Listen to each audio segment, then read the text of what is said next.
The SEC just announced that companies like Apple and Amazon could be traded in the future as crypto tokens on blockchain platforms. And when this happens, this not only changes the way how you trade stocks, it means a complete new financial system. Because then, stocks can be traded globally from everywhere. They're available 24/7 and you are less dependent on financial markets. And most people will realize this when it's already over, because about this topic is less talked in the mainstream media. And this is why you have still a little time frame to understand what's happening and prepare for it to get the best for your financial freedom down the line. And to really understand what is happening over here, you need to stop thinking about crypto versus traditional financial markets, because this is not happening over here. We don't have two separate systems. This assumption is slowly breaking, because what is happening right now is we have the technology and we have the traditional financial markets. Now, both worlds are merging, and you have to understand what these implications could mean.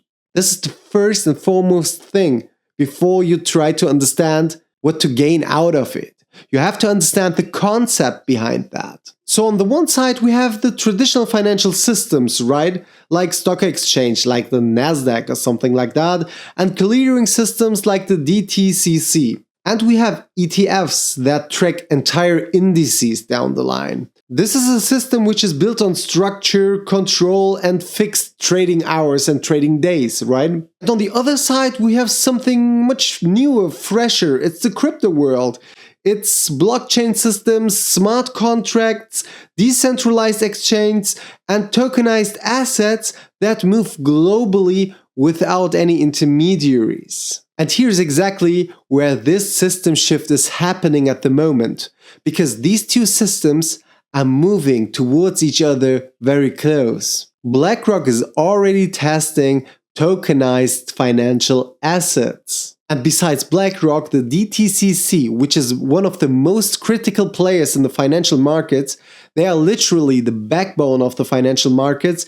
They are also actively exploring the blockchain technology. The main question they are trying to solve at the moment is to fix the trust issue down the line. We'll come later to that in this video. But let's try to answer the question, what really happens if those two separate systems at the moment, which are two worlds, when they start merging, what really happens then? Basically, there are two approaches to achieve that, and one is favored by the SEC, and the other one is favored by the players in the market. And you'll understand the differences, and probably you will be astonished why the SEC is proposing their approach, or why they are trying to be so vocal about that. But let's start with the first one. The first model, which is favored by the players, is called the issuer-approved tokenization. In this model, it's quite easy and straightforward. Companies like Apple and Amazon could approve a global institution to issue some tokens as a digital representation of their stocks. So this means in consequence, their real shares still exist in traditional finance.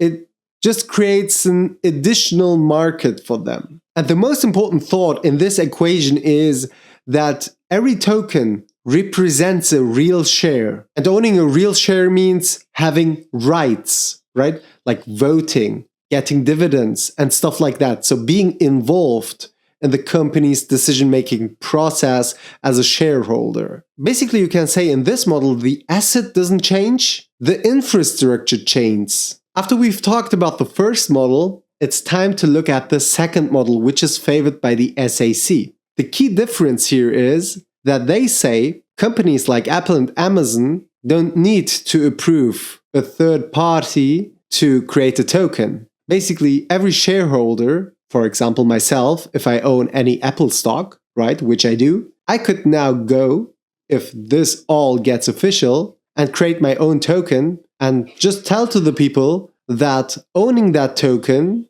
gives them right to own a fraction of my share that I hold, for example. Just to make it clear again, and just to underline it, the company itself doesn't need to give their approval so you can create a token in the name of their company. Sounds weird, but it's like how some financial instruments nowadays work as well, like ETFs. ETFs track a specific index and you own fractional shares, right? And it's the same concept with this approach in the tokenized world. It may sound good to you at the moment, but the issue comes here. As you don't own the shares in the real world, you don't have any voting rights. You don't get any dividends. What you are just owning is a token, which is not tied to the company itself in the real world. And this raises multiple questions in the market at the moment, because one of the main questions is, then everyone could create a token, right?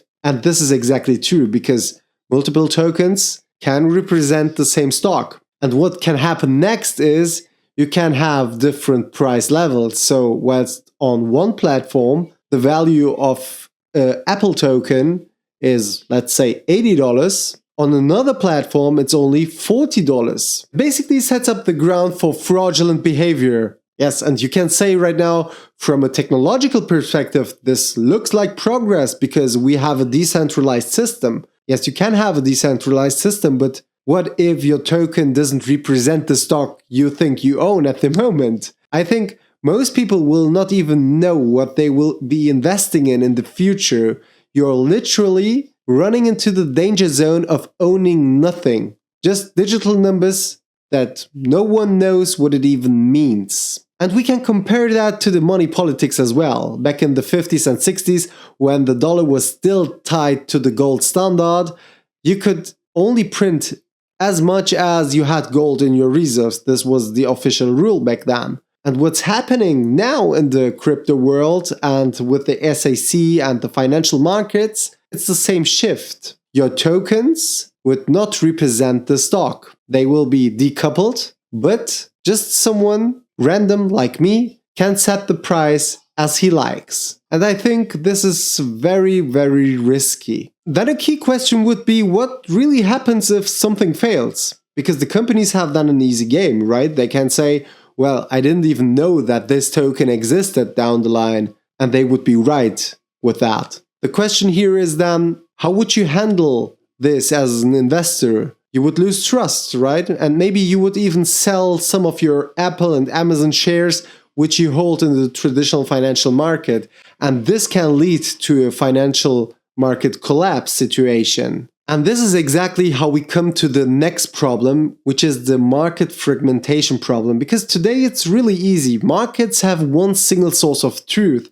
They have a centralized price discovery, right? And the idea of tokenization exactly breaks that logic, because now the same stock can exist in multiple platforms with multiple prices, and suddenly one question becomes unavoidable. What's the real price of that stock? With that model we discussed with the SEC favors, we don't find any answer for that which is logical. But on the other hand, they are talking about an innovation exemption, because the advantages of trading stocks like digital tokens on crypto platforms has a lot of advantages if you think about it, because you have a 24/7 shift. Traditional markets close, but crypto exchange doesn't close. They are always running. In consequence, the price discovery never stops. So there would be no real, okay, that's the price, let's note that and let's start on Monday when the market opens with that price.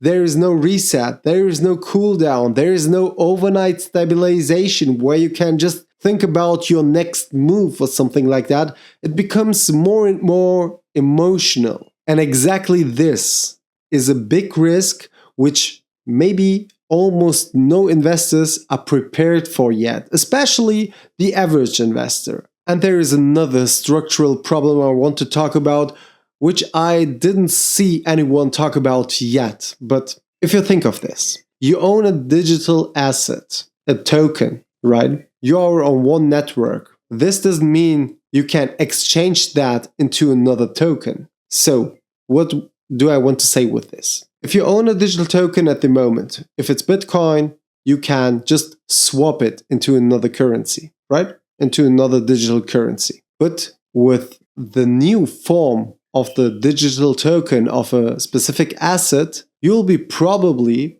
tied to the network which the issuer, and if we take the SAC model, the issuer could be someone like me, just a random guy choosing a random network. I would do everything what I can to create a lock-in effect so that your wealth is locked on the chain which I decided to issue my token for my real shares. And if I do that, you have no option but to sell your token down the line on the same platform. And this becomes critical because then I can literally do whatever I want. Now we talked a lot about the problems of this approach, but when we look at some market players like BlackRock, we are seeing that they try to adapt this technology. And why are they doing that? They are trying to do that because they want to have the intermediaries out of the way, right? Because they are issuing different financial instruments like ETFs. And Larry Fink, their CEO, stated in 2024,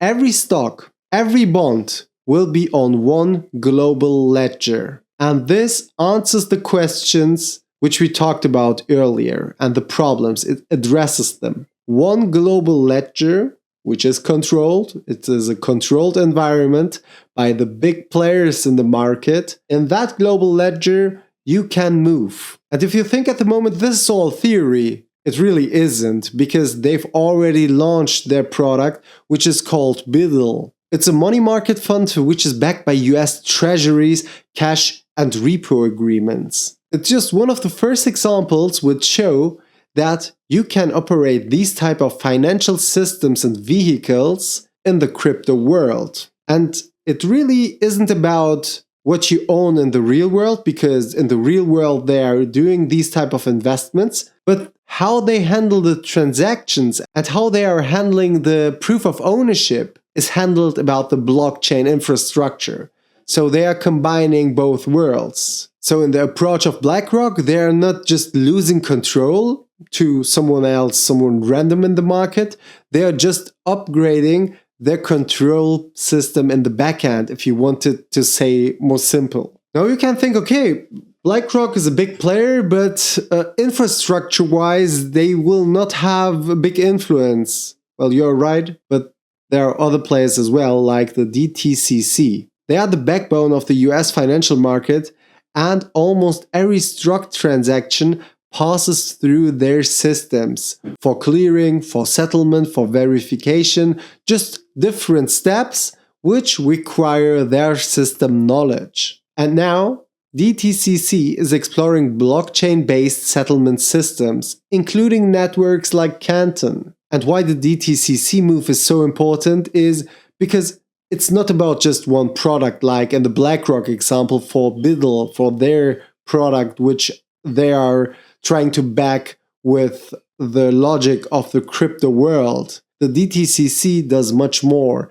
They are trying to design the whole infrastructure and the whole architecture landscape into the crypto world. So if you wanted to say it more simple, BlackRock is trying to digitize their financial products, and the DTCC is digitizing the infrastructure where these products are run on. And what the bigger picture looks like, we can see if we zoom out just a little bit, we are not seeing just one revolution happening, we are seeing three different layers at once. The assets are digitized through tokenization, the financial products are rebuilt on top of them, and the digital infrastructure is redesigned to be able to offer this service to the market. For you at the moment at home, it may seem like it's a little bit chaotic and no one knows what's going to happen, but this is not right, because this is a controlled transformation which is led by big institutions, corporations, regulators,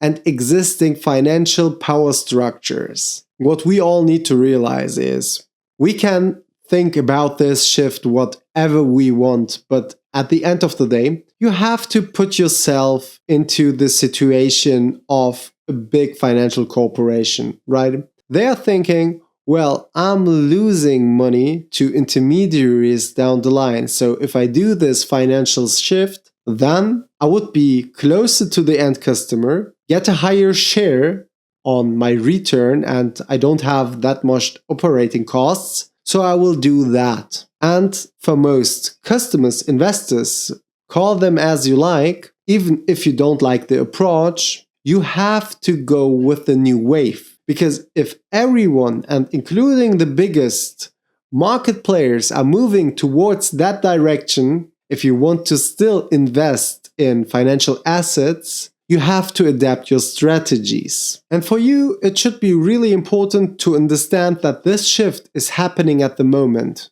And the companies you invest in or you think about investing in at the moment are really important in terms of their future. Are they trying to rebuild this infrastructure as well?